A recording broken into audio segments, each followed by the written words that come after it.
A MAGA host on Newsmax just went on an insane rant and gave an awful defense of Trump's lack of focus during a recent interview. And it is just so embarrassing for this host because it is so obvious that he is off his rocker and grasping at straws here. So we're going to take a look at his awful defense of Trump's lack of focus here in a second, but first, I think we should review what Trump's lack of focus truly was. So take a look at this interview where Trump is very clearly spacing out. Well, first of all, I didn't want to bring up assassination, but now that you mention it, and other people have mentioned it, probably should have been brought up. It's a big thing. It's a big thing. They play it down as much as possible. You know, it's a heavy deal, assassination. And I ask, why did they open up the apps? You know, they have 3 apps. The first one had 3 apps, and the second one, I think, had 6 phones. That's a little unusual. And why haven't they been opened up? Why haven't they opened up? They opened them up for J6. Why haven't they opened up the phones? And I think a couple of the apps, you had the 2. One had 3 apps. The other one had, I believe, 6 cell phones. Why haven't they opened them up? And some were foreign oriented, and they haven't been able to open them up. So why? They opened them up on J6, I think, pretty much, right? They had no problem doing that. So, look, we have a very corrupt country, and we're going to straighten it out. The radical left, what they've done to our country is incredible. What Biden has done, and now I say Kamala, and she, on the border, it's her. She was border czar. She was put in charge of the border. She never went there. She went to one location that doesn't count because it was like you'd go there to have dinner with your family, okay? She never went to the border. What they've done to our country with Afghanistan, with inflation, with October 7th, they would have never happened if I was president. Well, they're going to have to do what they want. But when you look at the alternative, this is the worst. Our country is going to be destroyed. And I was able to get what everybody wanted for 40, actually 52 to be exact. For 52 years, they wanted Roe v. Wade brought back to the states. And I believe in the exceptions for life of the mother and rape and incest. But for 52 years, they wanted it back, and I was able to do that. Every legal scholar, every Democrat, every Republican, every conservative and liberal, they wanted it back.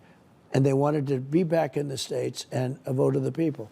So Ronald Reagan believed in the exceptions. I believe in the exceptions. And we have it there, and now they're voting. And you're going to see something, because this issue is tearing our country apart, tearing our country apart. And I think I'm getting all of the Christian vote. How could a Christian vote for? I have such endorsements. I have so many people supporting me.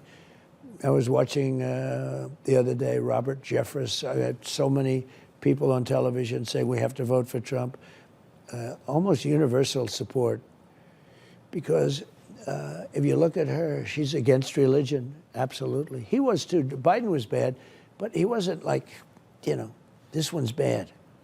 This one's a Marxist. She's a Marxist. Her father was a Marxist, and he was a professor of Marxist economics, okay, which is an interesting term. Very interesting term. Explain that, what that means exactly. So yeah, I don't know about you, but I think it's very clear that Trump was spacing out here. There's no other way to put it, and it's insane that people are trying to spin it in another way. But now that we've seen the interview in question, let's take a look at this Newsmax host going on this insane rant while giving an awful defense of Trump's lack of focus. During the interview, I saw President Trump's eyes focused in a way I'd not observed in his first run for the White House. Not only could I see the weight that he was carrying, knowing that his candidacy is likely the only thing standing between us keeping our republic or losing it to the ash heap of history, but I saw a steely resolve in those eyes. What many in the dishonest press chalk up to lack of focus is, in my opinion, just the opposite. I actually sat there and watched President Trump's mind working faster than the spoken word allowed him to convey.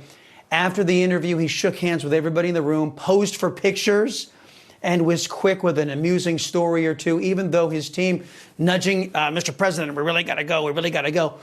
Just when they got him to the door, he turned around and had another story to share with all of us. After President Trump left, I made my way down to the lobby to grab a bite and then head out on my flight. And as I looked around at the beautiful Trump hotel, I was struck. No modern-day Democrat could build something. In fact, the mindset and the MO of the modern Democrat Party is to rip everything down that gets in their way, rip down our rights, shred our security, sacrifice our prosperity. And that's the contrast I believe we have in this election, in my humble opinion.